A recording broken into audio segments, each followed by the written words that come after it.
తెలుసుకోవాలి. నీవు చాలా చోట్ల కూర్చుంటున్నావు, చాలా పరిస్థితుల దగ్గర నీవు కూర్చుంటున్నావు, కానీ అక్కడ కూర్చుంటే నీకు అవిశ్వాసం కలుగుతుంది. అక్కడ కూర్చుంటే నువ్వు లోకంతో కలిసిపోతావు. అక్కడ కూర్చుంటే నీకు లోక సంబంధమైన పరిస్థితులు నీకు కలుగుతాయి.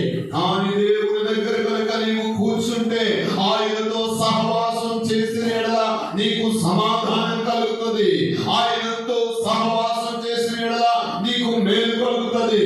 ఆయనతో సహవాసం చేసిన యెడల నీవు సమృద్ధిగా దీవించబడతావు. కనుక ఈ రాత్రి ఆయన దగ్గర కూర్చోవడం మనం నేర్చుకోవాలి. దేవునికి మహిమ కలుగును గాక. కాబట్టి దేవుని దగ్గర కూర్చోవాలి. అలా కూర్చున్నటువంటి వారు ఎందరో మేలు పొందినట్లుగా మనము బైబిల్ గ్రంథంలో మనం చూడగలుగుతాం. ప్రియమైనటువంటి వాళ్ళ మనకు బాగా తెలిసినటువంటి ఒక వ్యక్తిని మనం చూడగలుగుతాం.